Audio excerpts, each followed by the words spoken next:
beleza. Pessoal que foi entrando aí, né? A gente já começou conversando. A Amélia já começou trazendo coisas super legais sobre a experiência dela com esse pessoal novo. A gente tem um dia hoje mega especial, né? Numa semana super importante. Segunda-feira foi o Dia Internacional da Mulher e a gente está aqui hoje para fazer uma reflexão, para ter um dia inspirador. E como convidada a gente tem a Amélia Malheiros, que já está contando aqui para a gente várias coisas, da Fundação Hermann Hering, né? E acho que essa conversa ela vem muito para inspirar as trajetórias, para ela dividir um pouco do conhecimento dela e das vivências. É legal também para vocês já conhecerem uma trajetória de vida nova, vocês estão no momento de pensar a vida profissional, né, de escolhas, então vocês também podem fazer perguntas, todos estão super convidados, né? Eu também já tenho várias perguntas para fazer para a Amélia aqui, né? Sei muito de algumas coisas, mas a gente vai pensar um pouco nessas trajetórias de vida inspiradoras, pensar na trajetória da Amélia e vai construir um bate-papo aí super legal. Amélia, eu queria pedir para você contar um pouco, então, de você, né? Se apresentar e a gente vai conversando aí. Meu Deus, está uma delícia já esse bate-papo inicial, já ganhei a tarde por estar aqui. Eu vou começar contando uma metáfora, porque vai contar um pouco de onde eu vim, de como eu sou e de como eu cheguei até aqui. Talvez vocês já tenham ouvido falar, ela é conhecida, é uma metáfora que conta a história daquele tigrinho que nasceu dentro de um rebanho de ovelhas. O fato era que a tigresa, que estava prenhe, ela saiu para uma caçada. E quando ela saiu para a caçada, no meio da caçada, né, ela ia comer uma ovelhinha, né, porque ela é um predador no topo da cadeia alimentar e se alimenta carnivoramente lá das ovelhinhas. Ela morreu quando ela estava dando à luz, a tigresa mãe. E aqueles filhotinhos que nasceram, os tigrinhos novos, foram adotados pelas ovelhas.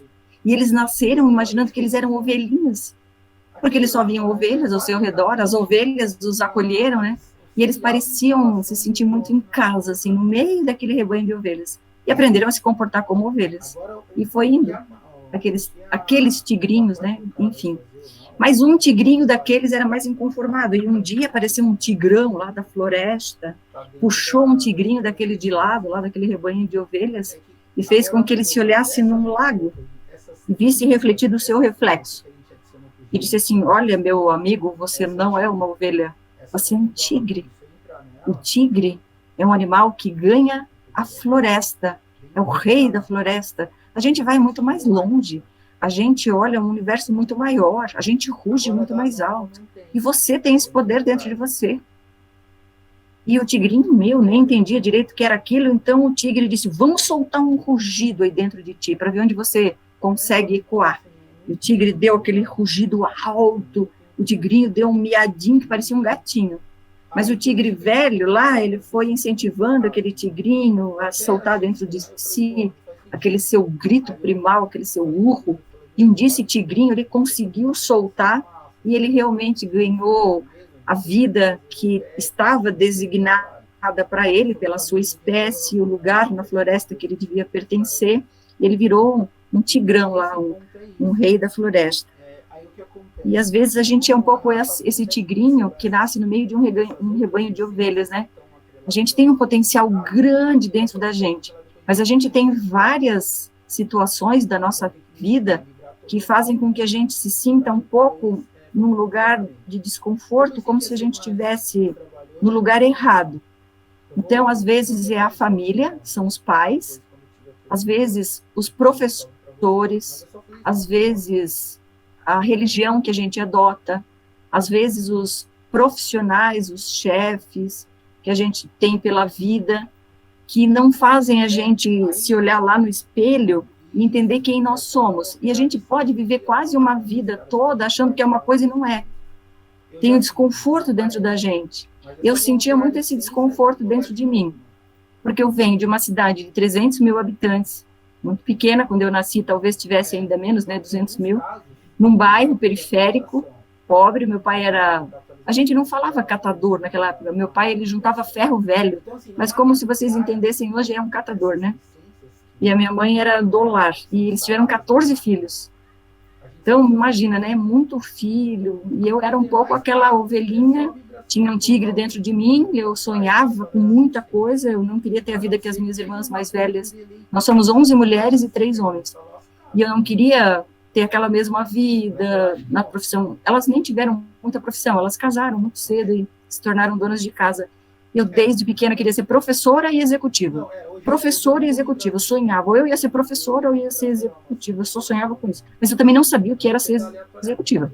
Eu sabia que eu queria ter um escritório, um lugar bonito para trabalhar, eu queria ter uma equipe, sonhava com isso, sim. Eu dava aula para pedra, dentro do meu quarto, para boneca, eu escrevia no guarda-roupa, uma vez eu detonei um guarda-roupa, que era um móvel melhorzinho que a gente tinha conseguido, assim, porque eu escrevia com giz, ficou tudo marcado, minha mãe quase me bateu.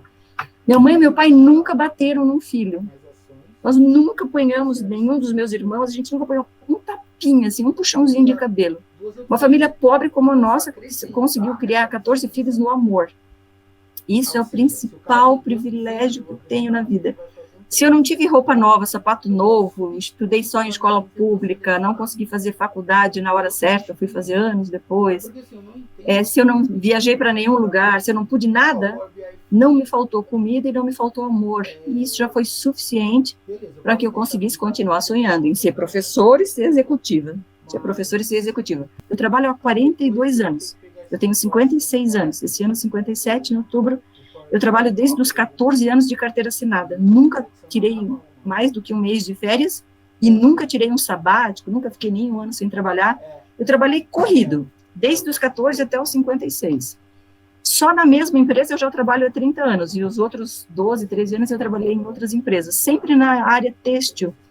Eu comecei numa empresa como se fosse assim, um auxiliar de serviços gerais, e aí naquela própria empresa eu fui, né, crescendo um pouquinho para a área administrativa, datilografia, fiz curso de taquigrafia, datilografia, cada coisa que vocês nem vão querer saber. Tudo que era curso gratuito da vida eu fazia. Senac tinha um curso gratuito de relações, de humanizações no trabalho, eu nem sabia o que era isso, eu ia lá e me inscrevia. A entidade tal oferecia no curso tal, tudo, eu não podia pagar, mas tudo, eu sempre fiz tudo que apareceu, que foi gratuito, porque se tem uma coisa que me define, eu sou Libra é o signo do ar, minha cabeça é cheia de ar, assim, eu sou cheia das ideias, curiosa, quero pesquisar, e sou muito autodidata também. Então, quem é do signo do ar, né, Libra, Aquário, tem outros, e a gente vive no mundo da lua. Mas isso sempre me ajudou, porque hoje, quando eu olho para trás, tudo isso, todos aqueles diplomas, eu tinha uma caixa cheia assim, de diploma, hoje fazem a diferença na minha vida. Fiquei alguns anos sozinha, passando um perrengue danado com um filho pequeno. Quando ele tinha 7 anos, eu participei de um processo seletivo para entrar na Hering, 30 anos atrás, e eu entrei para uma vaga que o perfil da vaga era precisa estar cursando universidade para entrar no call center, no 0800, lá, naquelas vagas de telemarketing, né? Sabem o que é, né? Se eu estiver falando qualquer coisa, de qualquer termo da década de 80, de 90, que vocês não souberem, botem aí no chat. O Helder Libriano, que máximo. Bem-vindo, querido. Me perguntem, tá, no chat. E aí entrei nessa vaga não por perfil, porque eu não tinha faculdade. Nós éramos em quase 300 candidatos para umas 30 vagas. Era tipo 10 por 1. Era tipo um vestibular daquele do ITA. Mas eu fui tão bem nas entrevistas e na dinâmica de grupo, eu tinha tanta atitude, eu tinha tanta vontade, eu tinha tanta necessidade de criar esse filho, que eu entrei. E aí, logo que eu entrei no call center, trabalhava 6 horas por dia, fui percebendo que dentro da Hering era a empresa que eu queria fazer carreira, era a empresa dos meus sonhos. A empresa dos sonhos para se trabalhar em Blumenau é a Hering, tá? É uma das melhores da Hering de Blumenau, de Santa Catarina, e uma das melhores do Brasil. E daí eu consegui, estava lá na vaga, já estava trabalhando, tudo que tinha de oportunidade para passar para outro departamento, eu ia me inscrevendo.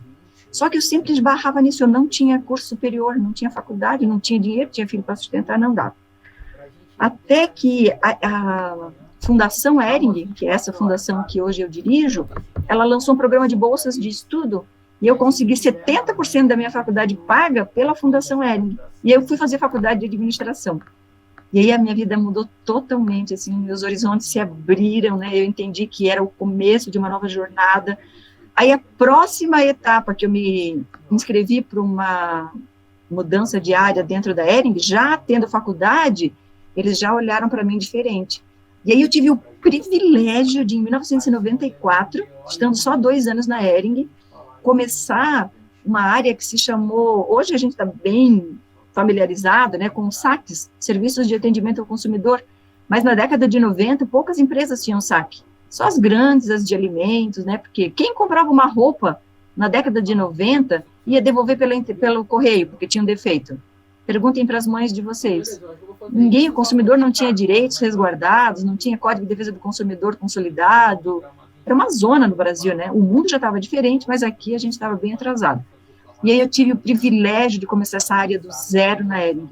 E o diretor que me chamou, ele falou assim, olha, Nélia, a gente já conhece seu currículo, você não está participando de um processo seletivo, porque você já participou de todos, a gente já te conhece. É um convite para você montar o saque, e se você fizer disso, assim, a tua jornada, o teu futuro, vai ser o divisor de águas na tua carreira, você vai voar daqui para frente. Bom, não precisou dizer 2 vezes, nem repetir essa frase para mim, né? Eu virei aquela mosca rara, assim, dentro, né, que a gente fala, a metáfora da mosca rara, que tudo, eu estava lá, levantando a mão, voluntária, participando de tudo, tal, e tal, e tal, foi indo. Em 98, a minha área já era tão robusta, que em 99, nós já desenvolvemos o primeiro e-commerce da Hering, e foi dentro da minha área, a primeira loja virtual, hering.com.br, lá que vendia pela internet, em 1999, foi desenvolvida por mim e por meus companheiros dentro da minha área, que já se chamava marketing de serviços, já não era mais o saque, eu já atuava em marketing de serviços, atuava para ofertar o cartão Hering para as nossas lojas, a minha área ficou super robusta, eu comecei a coordenar uma equipe enorme, mas eu ainda não era gerente, eu era, assim, analista com um perfil de coordenadora, eu trabalhava como uma gerente, ganhava como uma analista e atuava como uma coordenadora, mais ou menos assim, era um pouco esquizofrênico. Isso também me deixou bem descontente, porque eu era aquela tigrinha, aquela ovelhinha, né, na verdade aquela tigrinha, que não me sentia tigrinha, assim, então parece que eu ainda não tinha aquele pertencimento ali, eu não sabia falar mais alto. Aí eu resolvi pedir as contas da Hering. Falei, não, eles não estão me reconhecendo aqui, eu estou há 12 anos batalhando, entregando o meu melhor, aprendi muito, sou grata, fiz faculdade, vou sair. Recebi uma proposta para ser diretora numa empresa menor, têxtil também menor. Isso foi em 2000 e... Eu não vou me lembrar da data, tá? Mas já faz um tempão, faz bastante tempo. E eu saí da Hering. Saí, fui para essa empresa, dirigi uma área comercial, fiz um trabalho interessante lá com o dono da empresa, uma empresa familiar. Como eu tinha me formado com o filho dele na faculdade, o filho dele gostava muito de mim, falou, oh, pô, tu podia me ajudar lá, o meu pai é muito centralizador, vamos lá encarar o desafio. Só que 3 meses trabalhando nessa nova empresa, eu senti uma falta, uma saudade daquele ecossistema, né, daquele movimento que eu tinha na Hering, porque quando você sai de uma empresa, você não leva todo mundo junto. Todo mundo que fazia você ter sucesso ficou lá. E eu tive os desafios lá na outra empresa e não era bem aquilo que eu imaginava. Mas eu pensei, eu vou ficar aqui. Se eu dei com os burros na água, não importa. Eu escolhi sair, eu chorei 1 mês para sair da Hering. Chorei tanto, me despedi de todo mundo. Parecia que ia inundar Blumenau de tanto que eu chorava para sair daquela empresa. Mas eu decidi sair. E lá na outra empresa eu dei o meu melhor, apanhei um monte, meu Deus do céu, aprendi num mundo muito masculino, o mundo do atacado, né? O mundo da venda no atacado, não é da venda no varejo. Então, eu negociava muito com pessoas que tinham muitos vícios, assim, do varejo, que brigavam muito por centavos no preço, era uma negociação pouco ética, pouco justa. Eu não me senti conectada, os meus valores não batiam com os valores daquela outra empresa. Em todo caso, eu pensei, eu preciso sustentar filho, é aqui que eu vou ficar. Nesse meio tempo, olhem que legal, né? Como, sei lá, se é destino, deve ser, não sei, gente, não sei se vocês acreditam em destino, acham que a gente faz o próprio destino, não sei, depois no final a gente pergunta sobre isso. Mas lá na Hering, eles tinham entrevistado mais ou menos umas 300 candidatas para minha vaga. E eles descobriram que aquilo que eu fazia, no mínimo, precisava de umas 3 pessoas para fazer. e que de verdade eu tinha condições, eu tinha, não condições, mas eu tinha razões para estar insatisfeita, porque eu não estava sendo reconhecida no cargo, nem no salário, e nem na equipe, eu não tinha a equipe necessária para fazer o que eles esperavam que eu fizesse. E quando eles se depararam com tantos profissionais no mercado, nas entrevistas, o que eles fizeram? Me ligaram, lá na outra empresa. Falaram assim, Amélia, o diretor, né, aquele um lá que foi meu divisor de águas. Depois quero contar uma história bem legal dele para vocês. Ele falou assim, Amélia, a gente quer você de volta. Fiquei tão surpresa, assim, acho que até fiquei sem ar. Falei, puxa, mas por que? Eu me perguntei, por quê? Ele falou isso mesmo, porque ele foi bem real. Ele falou, porque eu já entrevistei 1 milhão de gente aqui, eu acho que ninguém entende a cultura da empresa tão bem como você, e realmente você já tinha razão naquilo que você vinha reivindicando e a gente não quis ouvir. Se você voltar, vai ser de um outro jeito. Eu falei, eu não posso voltar, eu não tenho cara de pau de voltar, eu tenho vergonha de voltar, eu chorei 1 mês para sair, eu que pedi a conta, vocês queriam que eu ficasse, eu não estou me sentindo bem. Não, você vai voltar, porque tudo mudou e tal. Pensa se eu voltei, né? Fiquei 3 meses fora da Hering e voltei. Então, por isso eu conto 30 anos.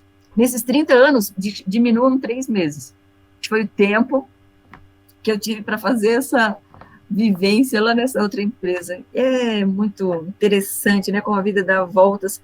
De toda forma, essa outra empresa continuou no meu círculo de relacionamentos, porque de todas as coisas que eu aprendi trabalhando 30 anos na Hering, tem uma que eu trouxe para a minha vida e que eu nunca acho que entendi tanto quanto entendo hoje nos tempos de pandemia, que é o valor dos relacionamentos. É essa rede de ajuda mútua que a gente tem, que começa na família, nos amigos, em quem nos apoia, nas pessoas de bom coração, aí, né, nos mentores do instituto, nos profissionais, nas empresas que a gente está. E essa busca de estabelecer relacionamentos sólidos, eu aprendi com um diretor da Hering. Ele falou, Amélia, diga muito sim, abra muitas portas, aceite muitos desafios, porque em todos eles você vai aprender, vai se conectar com pessoas, você vai sair diferente, uma ideia daqui com uma ideia de lá gera uma ideia mais potente. É a única coisa que, se você dá, você ganha mais. Você dá uma ideia, em vez de ficar com menos uma ideia, você fica com mais muitas ideias. Então, seja muito generosa, dê muitas ideias, seja muito participativa, colaborativa, e eu aprendi isso com ele para a minha vida toda. Então, depois daquela primeira faculdade, para conseguir dar conta de me tornar uma gestora de uma grande empresa de capital aberto, né, que briga nacionalmente, internacionalmente no mercado, como vocês sabem, que é a Hering, eu fiz uma pós-graduação em marketing com ênfase em comportamento do consumidor. Depois eu fiz um MBA em gestão empresarial, é um Master Business Administration. Você pode fazer mestrado, quem quer atuar mais na área acadêmica, ou você pode escolher, né, uma carreira de um MBA para atuar mais nesse mercado. É como se fosse um mestrado para os negócios. E eu fiz mais umas centenas, eu vou exagerar, tá? Mas dezenas de outros cursos bons, nacionais e internacionais. E eu fiz muita viagem de inovação, de jornadas de inovação pelo mundo. As que mais me marcaram foram 21 dias no Japão, na terceira melhor faculdade do mundo, que se chama Bunka, e que é a melhor do mundo em modelagem para moda. Yamamoto, os grandes estilistas japoneses são todos formados na Bunka. Eu fiquei lá um tempão. Depois eu fiz na Espanha, no Instituto Europeu de Design, na sede deles, e nos Estados Unidos, em Portland, e todas essas missões de inovação e de aprendizagem que eu fiz, eu nunca recebi nenhum tipo de ajuda, nem da Hering, nem de nenhuma empresa ou de nenhuma instituição.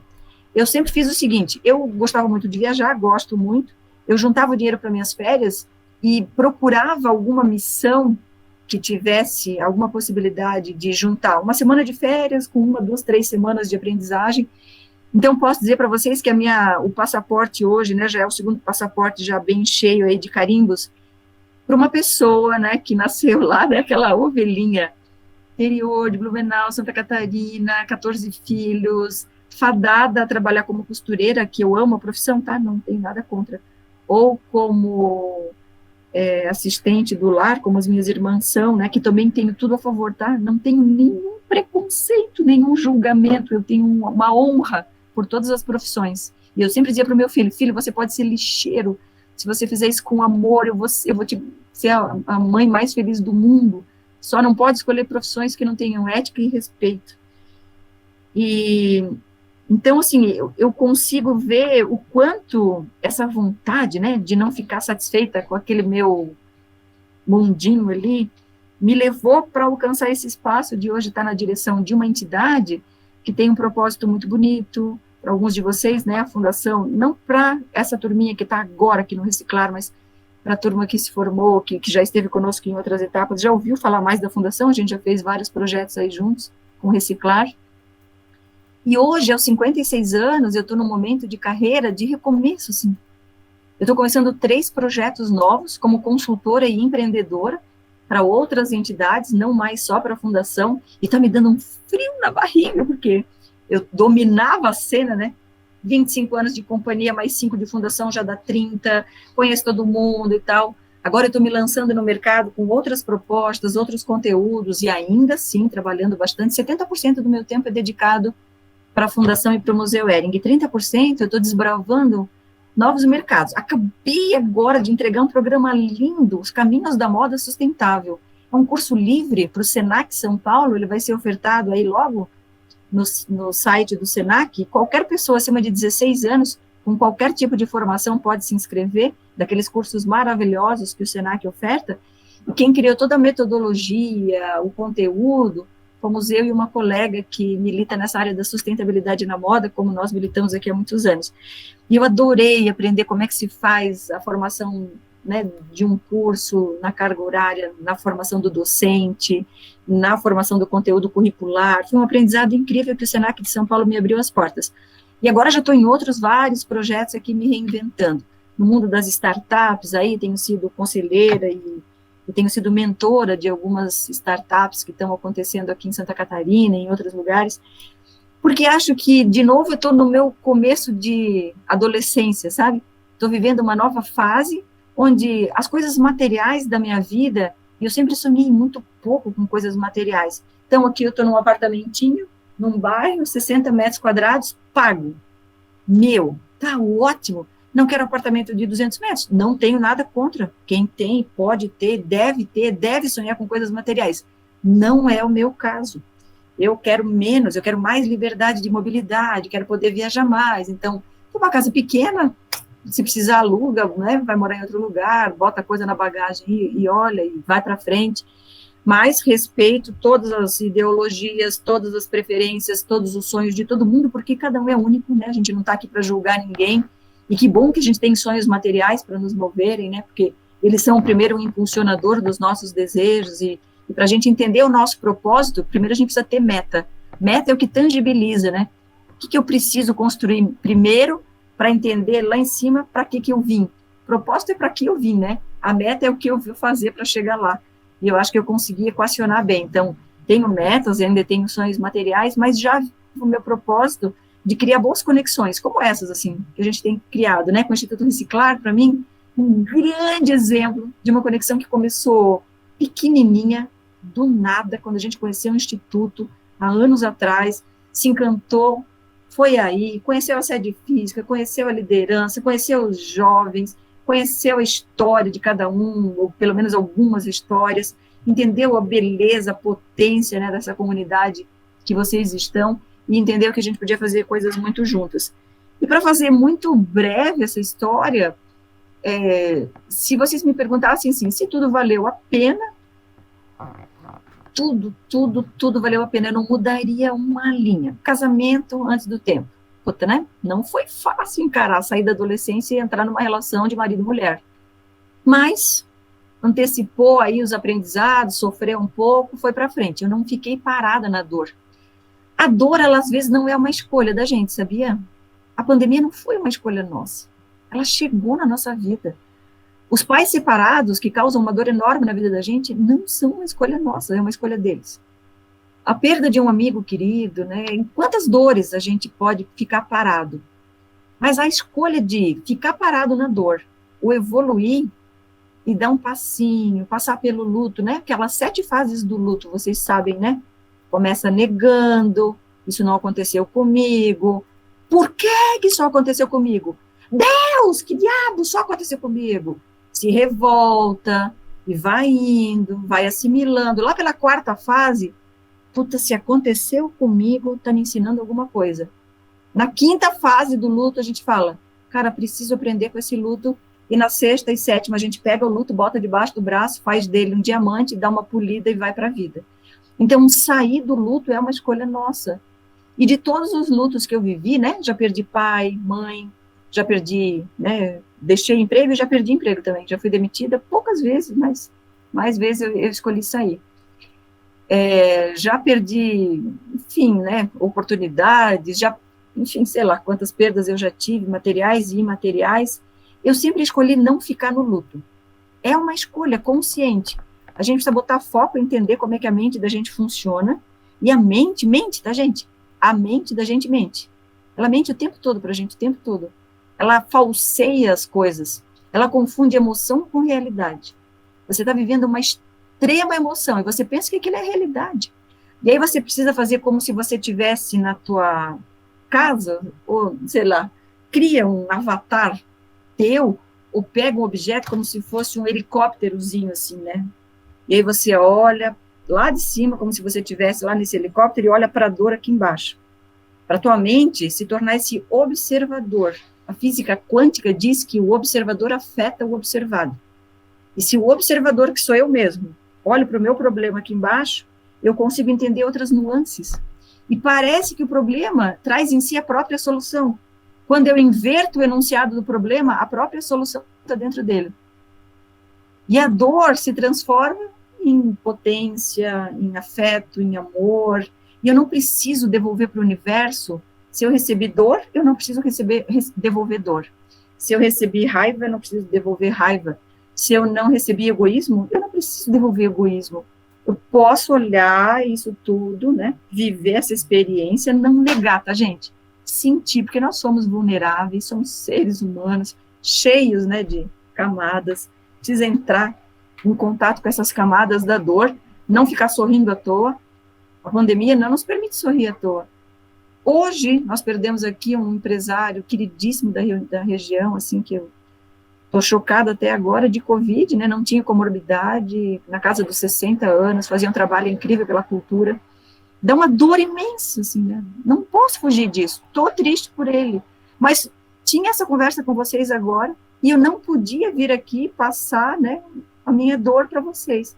Porque vocês, né, estavam esperando de mim, nem é bem uma inspiração, mas pelo menos uma realidade de como uma mulher de classe pobre conseguiu fazer do seu limão uma limonada, da sua história, ora eu fui protagonista, ora eu fui, como se fosse num carro, ora eu fui motorista, ora eu fui passageira, né? Ora eu realmente dirigi, ora eu fui dirigida, mas no andar da carruagem eu chego aos 56 anos, com força, com vigor, com entusiasmo. Sabem que entusiasmo, a palavra significa ter Deus dentro de si, expressar, né, o teu Deus para fora. E aquela posição da yoga, que é, né, que é bastante conhecida, do Namastê, é o meu Deus saudando o teu Deus. O teu Deus, Gaia, a natureza, o universo, né, o teu Deus. E eu acordo de manhã todos os dias eu faço esse gesto. Primeira coisa, né, eu nem levanto da cama, eu faço o gesto, né, do meu Deus, saudando esse Deus do universo. E a primeira palavra que eu falo, assim, eu puxo a cortina, pode ser chuva, sol, nublado, eu falo, meu Deus, que dia lindo. Tenho 24 horas, ou tantas horas, para viver tudo isso hoje. Porque eu só tenho isso, só tenho presente, só tenho hoje, né? O que eu estou plantando hoje, para o amanhã, tomara que eu possa colher. Então, para dizer para vocês, quando eu tinha 18 anos, o que eu pensava, quando eu tinha 20 anos, não sei, né? A faixa etária de vocês deve estar um pouco perto disso, não sei. Eu tinha 1 milhão de dúvidas, eu tinha muitos medos, eu tinha uma insatisfação enorme que me movia, uma curiosidade mórbida de tudo eu queria saber os porquês.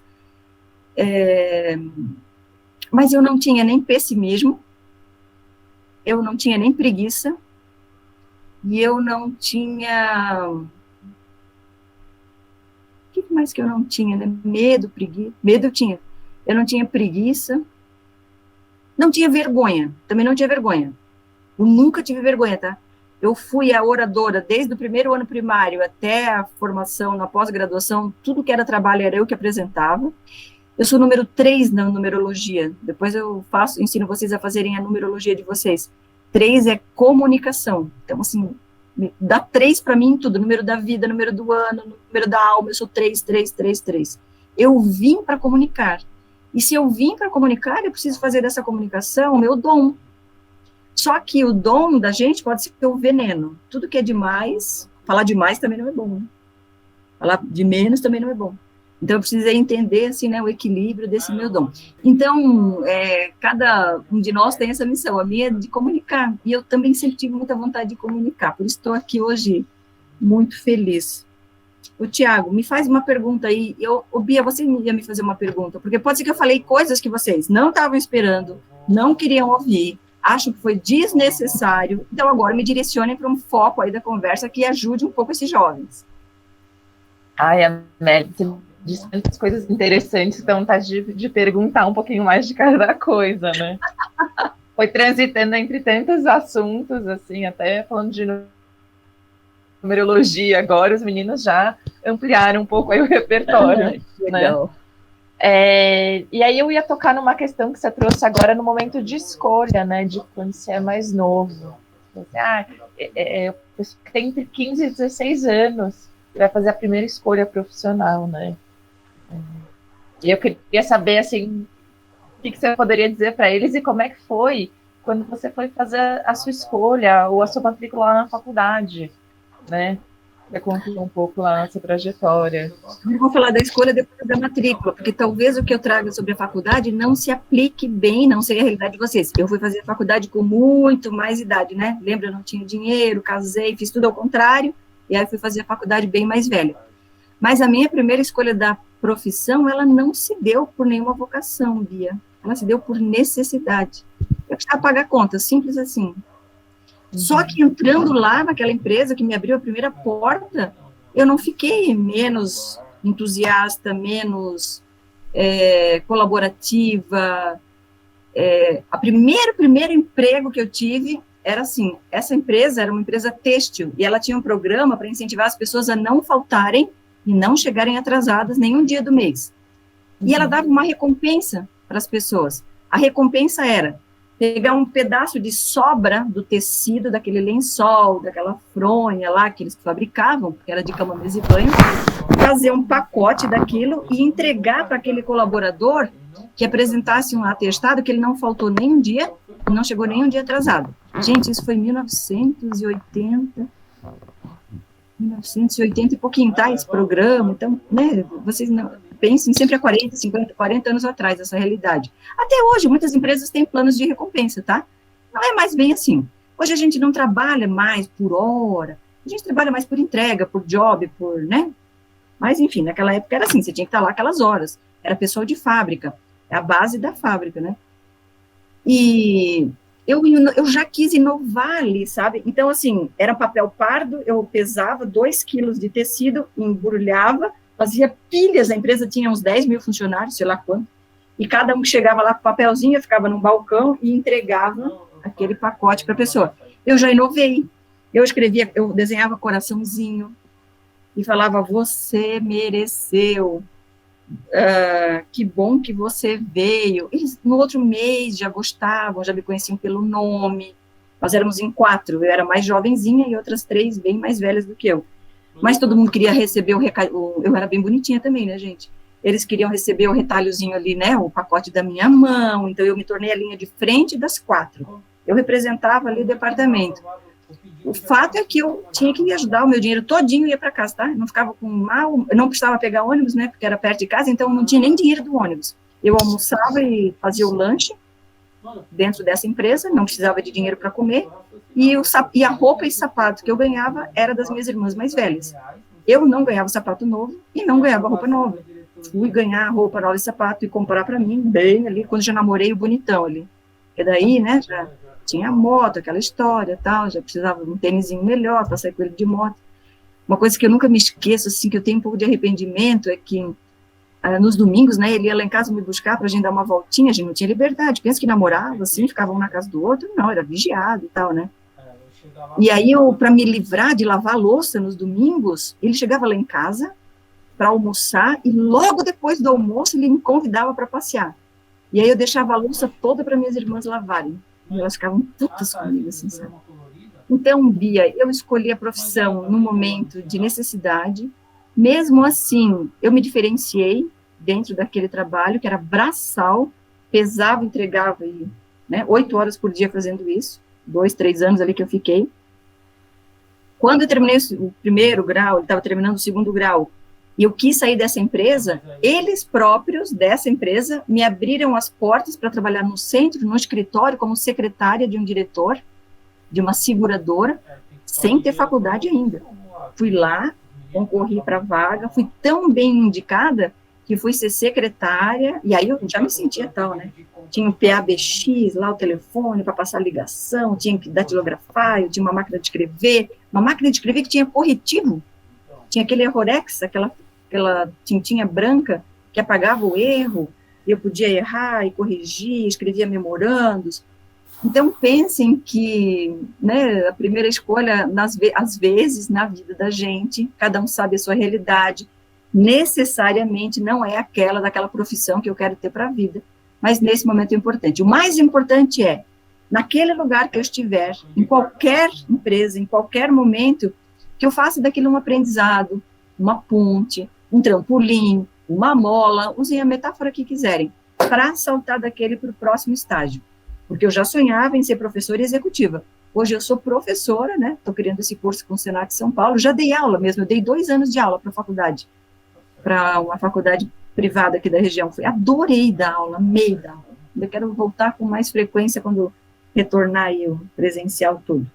Mas agora estou ajudando a criar as metodologias para o Senac. E me tornei uma executiva. Eu não sonhava chegar onde eu cheguei. Eu cheguei muito além de onde eu sonhava, mas muito além. Eu nunca imaginei que eu fosse conhecer boa parte do mundo, que eu fosse viajar tanto, que eu tivesse conquistado as coisas materiais que eu conquistei. Essa não é a minha realidade social, não é a minha realidade familiar. E eu imagino que tenha sido uma combinação de oportunidade com preparo. Algumas pessoas chamam isso de sorte. Essa Amélia teve sorte na vida. Mas eu estava tão bem preparada, eu fazia tanto curso, eu estudava tanto, eu me dedicava tanto, que quando chegava a vaga eu estava preparada e surfava aquela onda.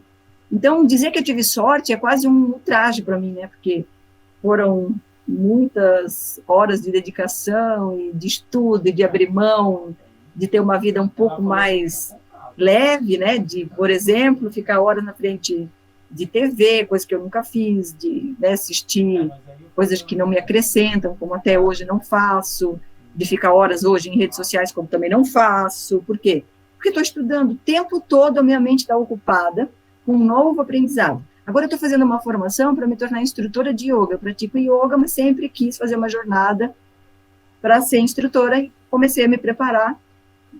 Tive o primeiro módulo de Hatha Yoga e quem sabe eu estou na minha 3ª profissão, na 4ª profissão eu seja professora de yoga. E eu ainda quero ter uma 5ª. Vocês possivelmente terão 5, 6 profissões, 5, 6 carreiras diferentes, totalmente diferentes. Porque os jovens nascidos dos anos 2000 para cá não vão ficar 30 anos numa empresa como eu fiquei, né? Vocês já sabem disso. Vocês não querem mais ficar. E não devem mais ficar mesmo. A menos que aquela seja a empresa de vocês, ou que naquela empresa que vocês escolherem ficar, vocês tenham a oportunidade de exercitar várias e várias e várias nuances da personalidade e do perfil de vocês. Que vocês possam fazer como eu fiz na Hering. Eu surfei, passei por todas as diretorias, trabalhei para todo mundo, participei de projetos incríveis, né? Então, daí vale a pena ficar mais tempo. Senão, acho que tem que repensar um pouco. Respondi, Bia? Mas não sei se essa é a realidade, né, de muitos de vocês. Não conheço aqui as histórias pessoais, mas eu tive que começar pela necessidade. Acho que isso ainda é a realidade de muita gente, né, em muitos momentos, e faz pensar que em qualquer situação a gente tem muito a aprender, né, por mais que eles escolham formação ou não. Tem gente de mão levantada aqui querendo falar, eu acho. Oba! Adoro pergunta. Mais gente tinha levantado, gente. Pode levantar quem quiser falar. Gabriel? Estou amando que vocês estão abrindo as câmeras. Andressa, linda, Amanda, Carolina, Matheus, eu estou vendo, Alice, só gente linda aqui nessa live. Quem que levantou a mão? Gabriel. Ô, Gabriel, fala, meu amor. Prazer, primeiramente. A minha pergunta é sobre a parte que você ficou 3 meses fora da empresa. Se você ainda mantém contato com as pessoas de lá. Se mantém. Virei uma amiga, super amiga. Posso até dizer para vocês que hoje eu faço parte de um projeto chama Santa Catarina Moda e Cultura, SCMC, que é para contribuir com a evolução da indústria da moda de Santa Catarina. E com tanta insistência minha, eu fui uma cofundadora há 16 anos desse programa. Essa empresa, que lá atrás eu fui trabalhar, que aquele dono era muito centralizador, ele passou a gestão para esse filho, para o Francis, que era o meu amigo da faculdade. Hoje o Francis é o presidente. E o Francis entrou nesse movimento a meu convite. Então, a gente continua muito conectado, muito amigo, e eles entendem que realmente eu não era a pessoa para estar lá naquele momento, eu também não tinha todo o nível de maturidade para estar lá naquela direção, naquele momento, né? Sair ali de analista e assumir a diretoria lá daquela empresa também foi um passo bem ousado. Como era uma empresa bem pequena, sabe, Gabriel, eu achei que eu ia dar conta. Mas eu me deparei, né, com uma realidade muito dura, eles brigavam muito por preço. A Hering não briga tanto no mercado por preço, porque ela é marca. Eles não têm marca, eles são produto. Quem não tem marca, tem produto, vende preço. Quem tem marca, vende posicionamento. E eles são produto, né? E aí era muito difícil para mim sair de uma marca para trabalhar com produto. Então, vou te contar, mas somos grandes amigos. Seu Moacir, o pai do Francis, e o Francis tem um respeito enorme, eles gostam muito de mim, e dizem que aprenderam mesmo, naqueles 3 meses, não foi só bom para mim, foi bom para eles também. Obrigada pela pergunta, querido.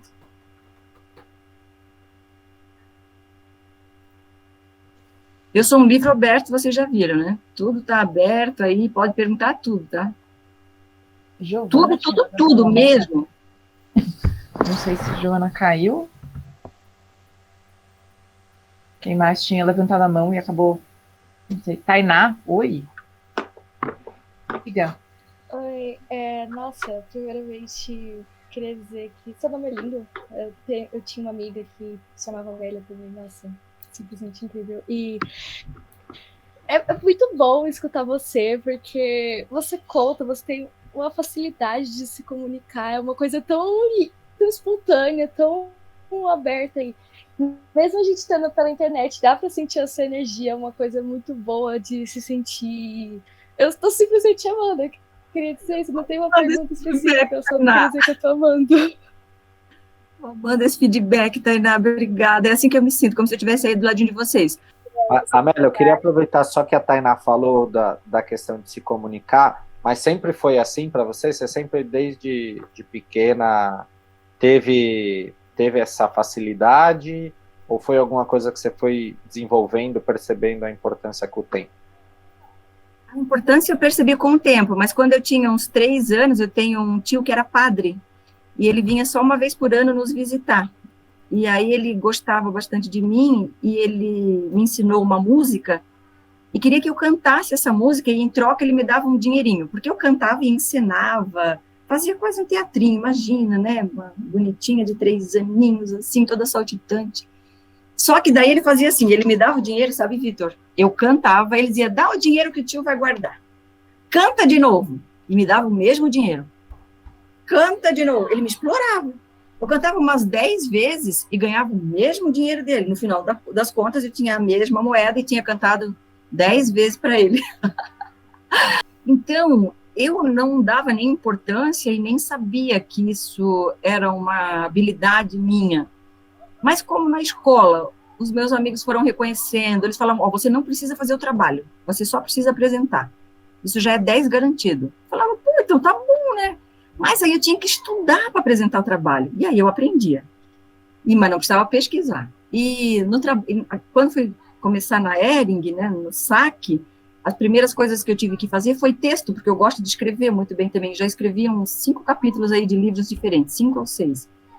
E as cartas que eu escrevia para os consumidores, eu tenho guardadas até hoje, essas cartas lá de quase 30 anos atrás, elas eram, assim, lindinhas, né? Porque eu tratava cada consumidor como único. Eu entendia o problema dele e eu escrevia: Matheus, que bom que você entrou em contato com o SAC da Hering. Isso para a gente é uma oportunidade única de te conhecer. Você nos enviou uma camiseta que tem um buraquinho. Esse buraquinho foi analisado pelo laboratório. A gente agora está fazendo essa melhoria. E eu já dava uma personalização para aquela cartinha, era tudo carta, tá? Não tinha 0800, não tinha nada, né? Só mandava carta, a gente mandava carta para lá, carta para cá. Então, eu já comecei a ver ali que eu dava para coisa também, gostava de escrever. E aí se tornou, hoje é uma facilidade, assim, hoje eu pego um texto, eu gosto muito de edição de vídeo, eu gosto de pegar o roteiro, né? Dar uma trabalhada, depois quero compartilhar os vídeos que a gente criou, uma série que se chama Roupa da em Árvore, e esses textos todos, né, foi um pouco da minha mão ali, né, não sozinha, mas enfim, que falam da sustentabilidade da indústria da moda.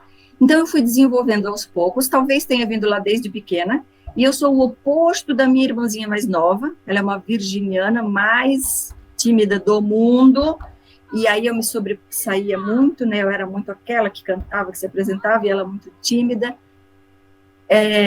E aí, assim, foi sempre um contraste entre nós duas, mas por fim, né, ela também se espelhou em mim e se desafiou, e tudo que eu fazia de curso eu puxava ela junto, a gente se ama e se dá muito bem, e hoje ela é PhD, ela é pós-doutora, professora da Universidade chama-se Univale, Universidade de Itajaí, e ela coordena os cursos de Química, Farmácia, Biomedicina, e ela estudou fora do Brasil, só nós duas da família fizemos faculdade, pós-graduação, ela estudou muito mais do que eu, chama-se Ângela Malheiros, se quiserem seguir depois o perfil dela. E nesse momento, aos 54 anos, está montando uma startup, está deixando o mundo acadêmico e vai empreender, vai se tornar sócia de 3 professoras e uma aluna, essa aluna se destacou muito e vai ser sócia dela numa startup.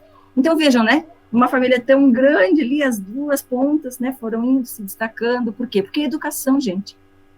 É educação formal e informal. A formal é essa de sala de aula, mas a informal é essa que a gente está trocando agora. Isso aqui é um processo de educação informal. Vocês me ensinaram o quê? Um monte de coisa, que eu aprendi com vocês, um monte de coisa, e vou levar para a vida. E a gente está falando aqui, né, que uma habilidade e um dom, às vezes, não nasce com a gente pode se desenvolver. Com essa facilidade, Vitor, de falar em público, eu fiz 1 milhão de cursos de oratória. O primeiro que eu fiz foi Como Fazer Amigos e Influenciar Pessoas, do Dale Carnegie. É um dos livros mais lidos no mundo. Procurem na internet o título Como Fazer Amigos e Influenciar Pessoas. Dale, D-A-L-L-E, Dale Carnegie. Lá na Associação Cristã de Moços, no 1900 e pouquinho, ele criou uma metodologia para você aprender a falar em público. Eu repeti umas 20 vezes o curso com ele, porque funcionava assim: quando você paga uma vez o curso, você pode ir de voluntária para as outras turmas. Eu fiz o meu curso, paguei, e fui voluntária 19 vezes. Então, eu tive 19 vezes a oportunidade de melhorar a minha oratória, sem pagar, porque eu já tinha feito o curso uma vez e pago. Então, né, você não pode dizer que eu nasci com esse dom. Pode ser que eu tive uma facilidadezinha, né, libriana, número 3 e tal, mas eu fui buscando a vida toda, nunca me conformei, sempre quis mais. Consigo fazer uns bons pitches hoje, em 3 minutos, peguei o jeitinho de como é startup, né, começa com a dor, entende a pesquisa, traz a solução e apresenta o protótipo, consigo, esses dias participei, inclusive, e aí precisei dar o exemplo para a startup, e para dar o exemplo você tem que fazer, né, o teu pitch. E fiz um bem legalzinho, então me senti bem, porque falar em 3 minutos, vender o teu peixe em 3 minutos, é um desafio.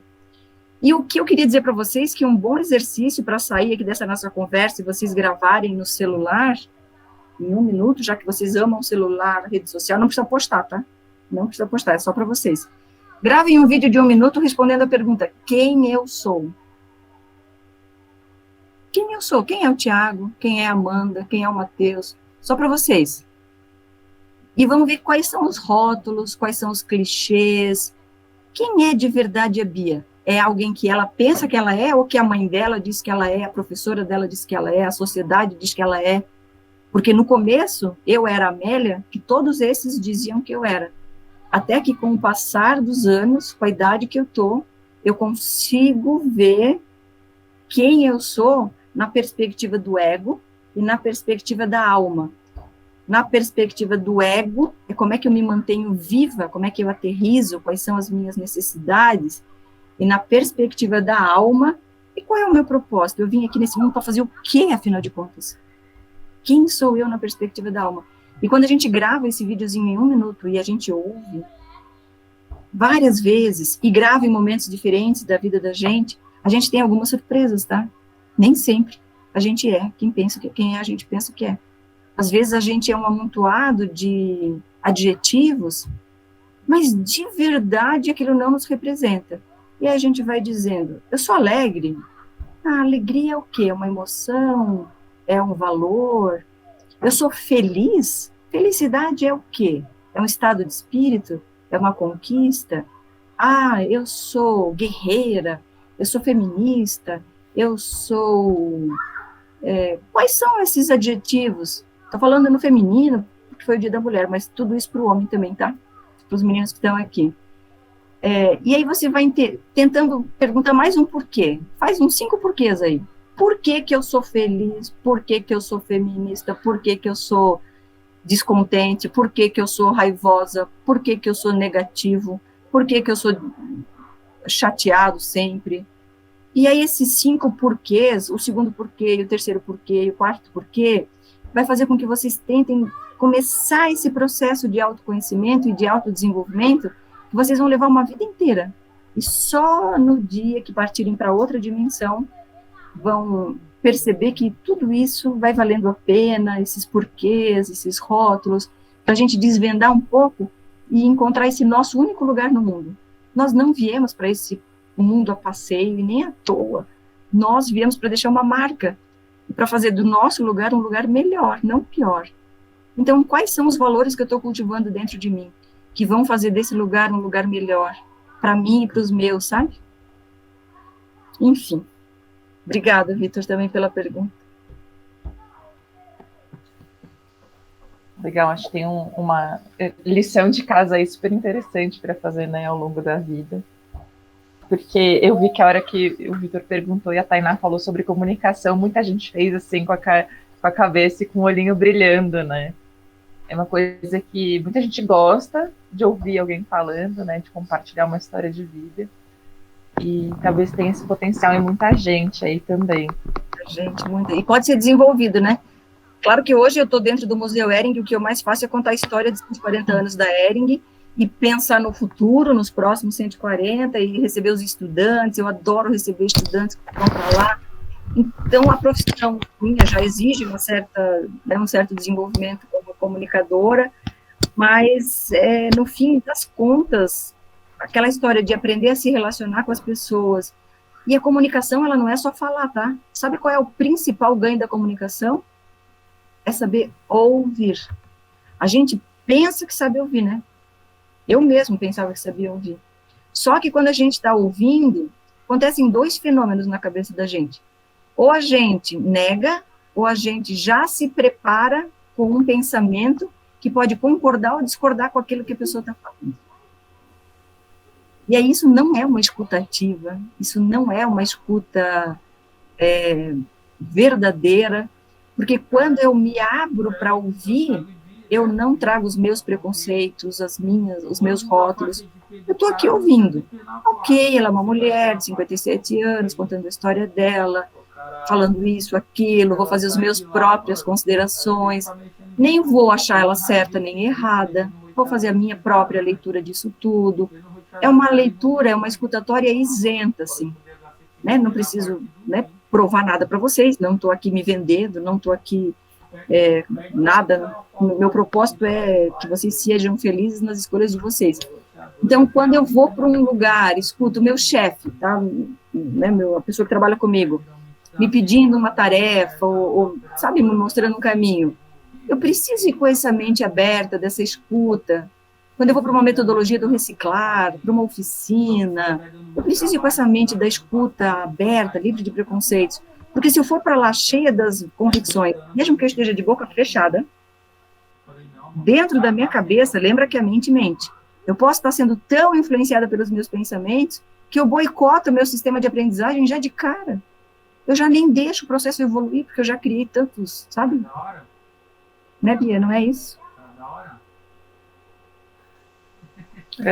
E acho que tem uma coisa super importante também, enfim, tô adorando a troca, né, do que você falou, é que sempre dá para aprender, né, a gente está em constante processo de aprendizagem, né, por mais que acredite, não, mas eu não sei me comunicar, o outro sabe, tem sempre que aprender. Círculo de histórias, né, Tiago e Bia, pelo amor de Deus, os jovens aí do Reciclar, não sei se essa turminha toda conhece os vídeos, se tem alguém até aqui que gravou a sua história no vídeo. Eu fiquei absolutamente apaixonada, encantada.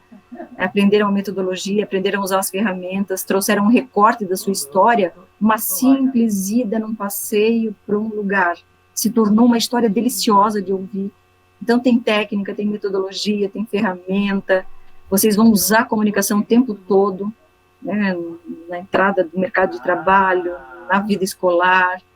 É uma área, uma competência, uma soft skill, né? Sabem, todo mundo já está acostumado com as hard skills, com as soft skills. Inteligência emocional, saber lidar com um problema complexo e saber se comunicar é uma soft skill para a vida. Porque o mundo inteirinho está cheio de problema complexo.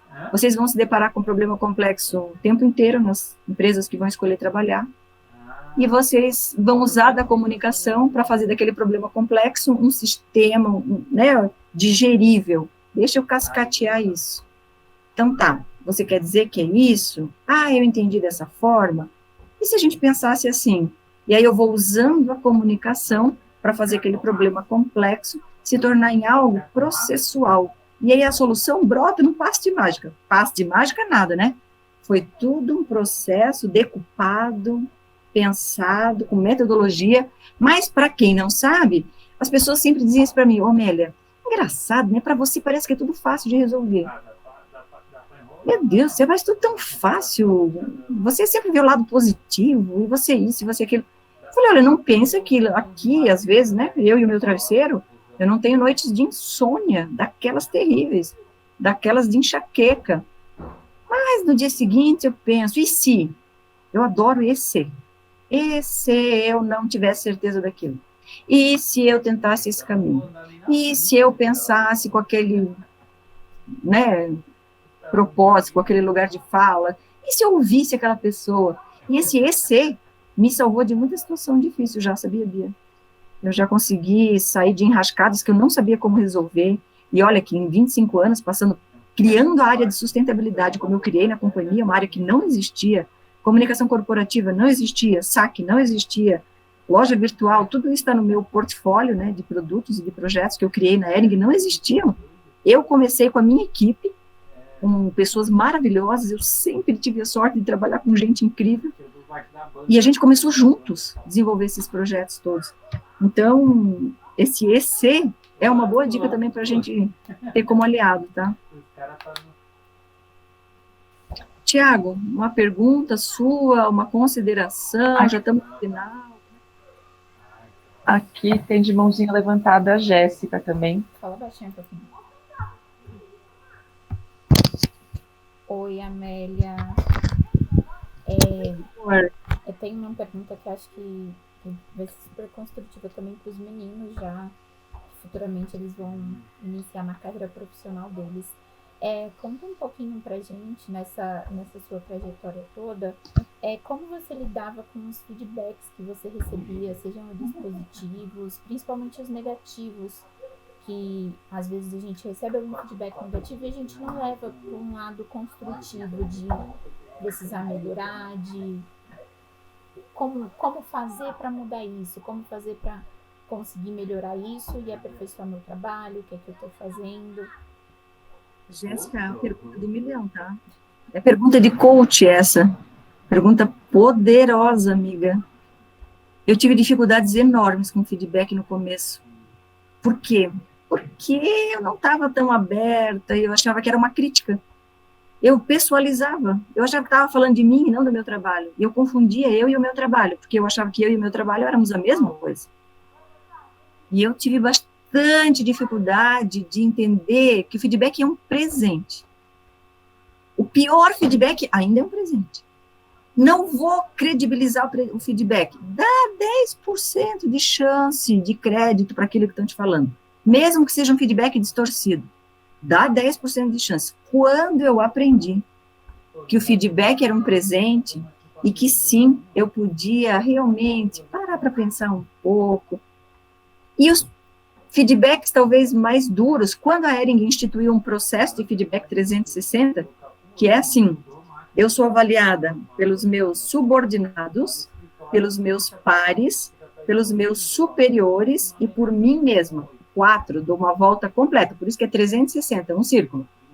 A minha equipe me avalia, quem é gerente também me avalia, porque é par, né? O meu diretor me avalia e eu mesmo me avalio. Então, a Hering instituiu o feedback 360 há anos. E aí eu comecei a receber feedback da minha equipe, dos meus pares, do meu diretor e de mim mesmo, com notas numa matriz. E nessa matriz, você sabe se você... chama Nine Box. São 9 quadrados num box. Você sabe se você está da porta para dentro da organização ou da porta para fora. Se você está propensa a ser promovida ou propensa a ser demitida. É duro assim, tá? É mais ou menos assim. E os primeiros feedbacks me chocaram muito. Porque talvez entre o que eu pensava sobre mim mesmo, não era bem o que o meu diretor pensava, nem o que o meu chefe pensava. Olha o que aconteceu. A minha régua interna é muito alta. Eu me dava uma pontuação baixa para tudo. É de 0 a 5. Eu me dava 1, 2 para tudo. E recebia 3, 4 e 5. 3, 4 e 5. 3, 4 e 5 de todos os outros 3 grupos. E eu pensei, tem alguma coisa errada. Ou eu me vendo muito bem, e lá fora eles pensam que eu sou melhor do que eu sou, ou eu sou muito crítica, eu preciso rever esse meu nível de criticidade, eu me chicoteio muito. Tudo é culpa minha. Deixa eu entender isso. E aí eu fui fazer um processo de coach, eu fui buscar uma profissional que pudesse me ajudar a entender por que eu sou tão exigente comigo mesma, por que a minha régua é tão alta, por que eu era tão bem avaliada externamente e eu me avaliava tão mal. Foi um primeiro aprendizagem. Daí eu equalizei a régua. E daí o meu auto-feedback, né, ele ficou mais parecido com a rede. Beleza, já foi um primeiro ganho. Daí eu comecei a perceber nas entrelinhas o que o feedback da rede queria dizer. E comecei a fazer feedbacks fora dos formais com a minha equipe. Foi de feedbacks pontuais. Quando a coisa acontecia, ou um sucesso muito grande, ou um fracasso muito grande, a gente já se dava feedback ali na hora, porque senão era aquele feedback 2 vezes por ano. Aí a coisa tinha acontecido em março, você ia falar com a pessoa em novembro, nem se lembrava mais, tinha que preencher tudo no sistema, né? Tinha que preencher aquela parafernália toda, ficava frio. Aí eu desacreditei, desgostei um pouco desse processo do Nine Box, do 360, achei muito burocrático. E a própria Hering também acabou revendo a ferramenta. Quando eu fui para a fundação, a gente agora tem uma dinâmica bem pontual de feedback, bem orgânica. A gente fala naturalmente do que está indo bem, do que não está indo bem, e a gente trabalha fatos e dados. Fatos e dados é não trazer julgamento. Eu acho que você foi prolixa, isso é julgamento. Agora, naquela reunião, você tinha que trazer um contexto para poder fazer um convencimento e aquele resultado ser aprovado. Você falou 10 horas e não concluiu nada. Isso é ser prolixa. E aí, esse é um feedback que a pessoa pode entender. Olha, se prepara um pouco melhor. Na próxima reunião, você já sabe que a diretoria tem pouco tempo. Eu falo isso para o meu gestor lá de projetos. Você já sabe que a diretoria nos dá 1 hora. Não adianta blá, blá, blá, blá, blá, blá, se aquilo que você tem que falar lá no final para fazer a aprovação do projeto é isso. Então, vamos treinar entre nós, eu te ajudo. Como é que eu posso te ajudar? Para você melhorar a tua retórica aí, para a gente levar para a diretoria num formato mais interessante. E aí, né, o Daniel, que trabalha comigo, alguns de vocês talvez o conheçam, foi se aprimorando, hoje ele é um exímio apresentador, a diretoria adora as apresentações dele, mas foi desses feedbacks, porque é mais pontual, é mais orgânico. Então eu descobri que feedback é um presente, a gente tem que dar atenção para o que as pessoas enxergam, não se diminuir e nem se vangloriar, então a gente nem é tão ruim. A gente fala assim, a gente nem é tão feio como aquela fotinho da nossa identidade e nem tão bonito como a nossa foto no Instagram. A gente é um meio termo entre a pessoa real que nós somos e que, né, tá ali de carne e osso no dia a dia batalhando pela vida. Então, o feedback, para mim, é uma ferramenta essencial no desenvolvimento, Jéssica, de qualquer profissional, de qualquer ser humano, né, saber o auto-feedback, feedback de quem trabalha contigo, de quem te enxerga um pouco de fora, e perguntem para pessoas de bom coração, críticos de bom coração. Não adianta só para pai e mãe, né? Feedback de pai e mãe não adianta muito, né, gente? Sempre vai achar que filho é lindo, maravilhoso, que tá tudo bem, que o errado é o patrão, o errado é o professor. Obrigada. Atendeu, Jéssica, a tua resposta? Atendeu, sim, muito obrigada. Eu tenho uma pergunta que, assim, primeiro eu adorei toda a conversa, Amélia, super obrigado. Mas é uma pergunta bastante pontual. Nesse período, né, que a gente está vivendo um momento singular no mundo, de pandemia, com muita dificuldade para os jovens estudarem, como que você enxerga a importância da qualificação profissional nesse momento? Entendendo que não sabemos como que o mundo vai ficar, não sabemos como que é o nosso futuro, mas como que é para você olhar para a juventude hoje e para a qualificação profissional? Outra pergunta do milhão, né, meu bem? Essa é para uma live inteira. Vamos marcar outra live para responder essa? Não, essa pergunta é maravilhosa. Tiago, será que os jovens de 1820, 1920, 2020, não tiveram essa mesma dificuldade de olhar para o futuro que nós estamos tendo agora? A gente já viveu 1820, 1920 foi a gripe espanhola, mas 1820 também teve uma grande catástrofe mundial, que parece que a cada 100 anos, não bem 100, né, mas 100, cento e pouquinho ali, parece que o mundo passa, assim, por uma mega super crise. E eu fico pensando sempre, porque quando eu falava sobre isso com meu pai, que faleceu aos 94 anos, e falava, e ouvia as histórias dele, parecia que na época dele também era um puta desafio pensar no futuro, e ele não sabia mais em que profissão, né, ele colocaria os filhos deles, né, do meu pai e da minha mãe, para poder pensar, porque não via perspectiva nenhuma. Então, eu acho que muda a geração, mas, enfim, no fim das contas, os desafios para os jovens são sempre muito parecidos, e é muito pessoal essa jornada, e não dá para minimizar os contextos, não dá para aqui ficar jogando florzinha e palavrinha bonita aqui na tela, dizendo para vocês que eu estou pensando positivo, e que no curto espaço, porque é estruturante, estrutural, endêmico, pandêmico, tudo é superlativo, né? A gente está vivendo a 4ª revolução industrial. É uma revolução, é mais do que uma evolução. A revolução industrial, que é a revolução trazida pelo pensamento acelerado, pela tecnologia, pela indústria 4.0, né, potencializada pelo 5G, por IoT, a internet das coisas, inteligência artificial. Bem, vocês podem me dar aula sobre isso, né? Vai transformar o mundo e vai virar o mundo de cabeça para baixo. Então, não é uma resposta fácil, mas o possível é fazer o melhor com o que eu tenho na mão hoje. Se eu tenho hoje na mão a oportunidade de, dentro da minha casa, com o celular, escolher se eu vou ficar só na rede social, curtindo foto e mandando coisinhas para amigos, ou se eu vou fazer 10 cursos gratuitos em um ano. Porque quando chegar o meu momento de estar aí empreendendo ou atuando no mercado de trabalho, eu estiver oferecendo uma qualificação muito superior a todo mundo que vai concorrer comigo para aquela vaga, eu aproveitei muito bem o meu tempo. Foi o que eu fiz na pandemia. Fiz curso pago, curso gratuito, me formei para uma outra profissão, posso atuar em conselhos de administração de grandes empresas, tenho uma formação, investi R$20 mil num curso, que eu não tinha esse dinheiro.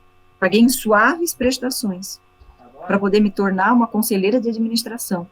E fiz isso durante a pandemia. Esse foi pago, fora uns trocentos que eu fiz gratuitos. Porque eu estou igual vocês, no mesmo barco, me reinventando, não estou com a vida garantida, não dá para viver da minha aposentadoria, ganho 1.000 e pouco de aposentadoria, não consigo pagar minhas contas com o dinheiro da minha aposentadoria, a minha renda mensal complementa os meus gastos.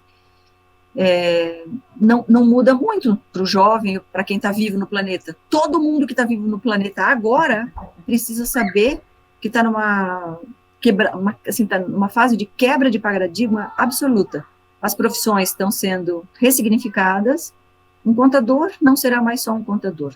Um advogado não será só mais advogado. Por quê? Primeiro porque ele concorre com a inteligência artificial. Pode vir um parecer da inteligência artificial melhor do que aquele parecer que ele construiria lá para defender a tese dele. Então ele precisa ser um advogado diferente, que entende de outras coisas. Idem para o contador, né, sem contar o professor. Se o professor não virar um youtuber, tá ferrado, porque ele vai ter que dar metade da aula presencial, metade da aula remota, metade ele vai ter que gravar, enfim. Então, assim, Tiago, não sei se eu tenho uma resposta para isso, além disso que eu falei agora. Mas aproveitar as oportunidades, entender que você pode escolher olhar para o copo meio cheio e meio vazio, tenta olhar para o copo meio cheio, faz de tudo isso uma oportunidade.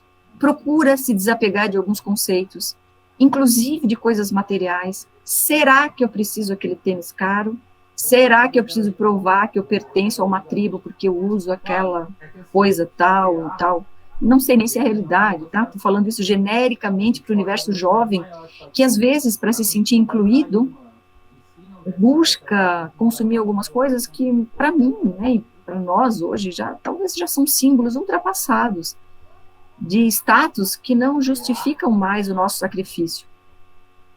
Então, vamos consumir do bairro, vamos consumir coisas sustentáveis, vamos fazer as nossas próprias coisas. Por que não, né? Olhar para o nosso guarda-roupa, vamos ressignificar nossas roupas, vamos aprender a cozinhar, vamos olhar para o empreendedor do nosso lado aqui na esquina que tem alguma dificuldade, e se eu sei, por exemplo, usar bem o Instagram, e ele quer vender pelo Instagram, por que eu não vou lá e faço uma troca de serviço e viro o media training lá dele, né, o profissional de mídia dele, e troco, ganho a coxinha, a empadinha, o brigadeiro e faço a gestão do Instagram dele, sei lá, estou dando exemplos genéricos, e se, né, enfim, eu ainda tenho essa condição de ter um pouco o pai, a mãe me ajudando aí, pelo menos morando em casa, porque não ter aluguel para pagar já é uma grande coisa, né, todo o resto ali de comida e tudo a gente vai se virando. E não parem, né, essa história de estudar não é balela, né, as primeiras portas se abrem pela educação formal, mas elas só se abrem. Não adianta mais nada ter diploma, gente. Eu já dispensei gente com diploma da minha área, assim, da minha equipe, assim, porque diploma é só o habilitador. Se a pessoa não tiver comportamento, atitude, não adianta. Só que sem diploma, ela nem tinha chance de ter concorrido para a vaga. Então tem que ter. Uma coisa tem que ter, a outra precisa ter, sabe? Não é ou, é e. E eu preciso estudar no mundo formal, e eu preciso buscar minhas habilidades. Tiago, é um pouco por aí que você pensa também, ou você pensa diferente? Eu penso bem parecido, mas eu acho que eu já discutei uma vez falando sobre oportunidades, e fazendo uma analogia, trazendo o conceito de Cronos. Então, eu gostaria que você contasse para os jovens, porque eu acho que é algo bem importante para eles. Estão chegando no reciclar agora, entender isso como conceito. Pode contar para a gente? Posso. Também adorei esse conceito, né, dos deuses do tempo. Existem dois deuses, segundo a mitologia, que regem o tempo. O Cronos, sabe, cronômetro, né? É o deus do reloginho lá. E o Kairos. Kairos é o deus da experiência do tempo. Então, para o Kairos, o tempo ele passa a partir do momento que eu adquiro aquilo. Então, eu posso ser uma pessoa de 20 anos e eu ter muito tempo de vida, de experiência, no Deus Kairos. Mas tenho pouco tempo no Deus Cronos, do cronômetro, porque só tenho 20 anos. E para quem tem 80, isso também pode ser uma verdade. A pessoa tem 80 anos, muitos anos de vida no cronômetro, no Cronos, e poucos anos no Kairos. Tomara que a gente consiga, né, viver o Cronos e o Kairos em harmonia, porque só achar que o passar do tempo e vocês vão aprender as coisas pela passagem dos anos é irreal. Se vocês não entenderem lá naquele Deus da oportunidade, de que a vivência, a participação, né, a busca acontece no momento presente, que vocês se colocam à disposição do aprendizado e daquilo que está acontecendo na vida, esses deuses se descompassam. E tem muita gente que passa uma vida inteira não sabendo muito para que veio, porque só foi passando os anos e achando que a coisa ia acontecer naturalmente. Acontece naturalmente a ruga, né? Isso acontece naturalmente. O bigode chinês, assim, cai aqui. Estão vendo, né? A ruga aqui, ó, 56 anos, aquele bracinho, a gente fala, né? Fica mole, que a lei da gravidade impera, garotas. Façam ginástica, exercício, musculação, desde os 15 até os 70, que a lei da gravidade impera. Mas pode ser que ela só passe no corpo, porque eu, de cabeça, me sinto com 20 anos. Tudo é uma experiência nova, tudo é uma aprendizagem, tudo é uma alegria, tudo é... Eu amo tudo. Qualquer coisa pode ser menor que seja. Uma oportunidade de estar aqui com jovens do Reciclar. Meu Deus, quando o Thiago me convidou, pensa, meu coração foi a 1000 por hora. Essa semana eu contei a minha história para os jovens de uma cooperativa de crédito aqui, que é da cidade, também, assim, uma moçada maravilhosa. Meu Deus, aquilo foi, assim, uma delícia, trocamos, e como é bom, né, assim, gerações tão diferentes como a nossa, eu talvez seja a geração da avó de vocês, porque talvez a mãe de vocês esteja na faixa de entre 30 e 40, e a avó 60, quase, né, estou com 57. Então, pensa que nós podemos estar pulando 2 gerações de experiência minha, entre vocês, a mãe e a avó. Mas eu me sinto conectada a vocês como se eu tivesse, assim, ó, vivendo o mundo que vocês estão vivendo. O mundo hiperconectado, volátil, ansioso, pensamento acelerado, digital, porque eu me coloquei nesse tempo de vocês, né? É uma escolha minha. Então, Thiago, eu acho que foi um pouco do meu aprendizado, sabe, desses 2 deuses da mitologia que me ensinaram tanto. Legal. Só uma coisa assim que eu sinto bastante da Amélia é que ela é uma pessoa super atenta a aprender em todas as oportunidades. Não só naquela área, eu resolvi fazer administração, resolvi fazer engenharia. Não, ela está atenta a todas as oportunidades, ela trouxe isso várias vezes, né? Desde yoga, desde numerologia, desde inovação, esse momento de trocar ideia com os jovens. Então, acho que é uma característica muito importante que às vezes a gente se pega, né? Eu sou muito bom nisso aqui, então já me basto nisso. Nossa, mas é importante você saber vender isso, você saber pesquisar, saber fazer outras coisas. E a gente vira um ser integral, né? A gente não vira só, sou o Thiago que faço tal coisa. Não, sou uma pessoa integral e múltipla, né? Eu acho que é um aprendizado muito legal. Amélia, assim como a Ana, eu queria agradecer muito assim, sua generosidade de compartilhar suas experiências. Foi inspirador, né? Que bagagem. Acho que foi uma tarde assim, incrível. Né? Ver os rostinhos, os olhos brilhando nas mensagens. Assim. Foi muito bacana mesmo. Muito obrigada. Olha, está sendo tão especial que eu vou tirar essa fotinho. Eu queria que você fizesse um print de tela aí também, mas peguei todo mundo que aparece na tela, porque eu quero me lembrar dessa tarde forever. Quem mais puder abrir a câmera, pode abrir aí. Opa, peraí que então... tirar um print. Jéssica, abre aí, porque daí você também abrindo, eu consigo tirar uma foto, pelo menos... Aí, linda. Ainda mais com esse cabelo, esse óculos aí. Carlos Eduardo. Carlos Eduardo, deixa abertinho aí. Aí, todo mundo aberto. Ai, que lindo, demais. Thiago, obrigada, foi um presente para mim, tá? Ter trocado, ter, assim, aberto meu coração. cada vez que a gente revisita a história da gente, a gente tem chance também de ressignificar. Isso que a Ana fez agora comigo é um presente, né? Para que eu olhe para aquele pedaço, para que aquela dor se transforme em força. Então, muito obrigada, porque vocês também me deram um presente lindo hoje. A gente que agradece, assim, esse é um mês, né, e uma semana de bastante reflexão, né, principalmente de bastante resistência. Desculpa falar diretamente com isso, mas peço até licença para falar sobre isso. E quando a gente pensou no seu nome, era muito entendendo que uma mulher com uma trajetória de muita luta, né, de muita força, e que a gente queria escutar com muito respeito. E acho que foi incrível mesmo. A Jéssica gravou esse material, então acho que a gente vai ter material muito rico para lembrar essa história, né, que a gente está construindo aqui. Que eu não falei mal do marido, de ninguém, senão você tinha uma arma contra mim, né? Graças a Deus falei bem do marido. E assim, eu acho que é mais uma vez agradecer a sua atuação, né? Muito mais para além do reciclar, mas a atuação como ser humano mesmo, como essa pessoa tão potente que assim, inspiradora, né? Com muita sinceridade. A gente vê muita verdade em tudo que você faz. Então, quando a gente foi pensar no nome, foi o primeiro, e a gente já ficou nesse primeiro nome porque a gente sabia que dava muita conta. A gente já sabia que ia dar tão conta assim, de tudo. Mas foi incrível e super obrigado mesmo. Né? Eu que agradeço, É isso. Pessoal, bom final de tarde para todo mundo. Bom final de tarde, tomei um café gostoso agora. Beijos, obrigada. Tchau.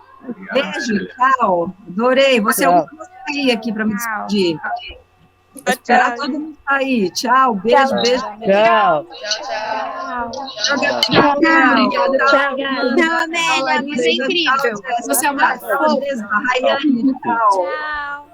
Tchau, Nana. Tchau. Nathani, tchau, amor. Tchau, Amélia. Obrigada. Tchau, querida. Tchau, Alexia. Tchau, Maria Beatriz. Tchau, Isias. Ai, cada nome lindo. Stephanie. Olha que nome lindo. Vitor, Thiago, Beatriz, adorei. Que papo ótimo. Obrigada. E ficaram...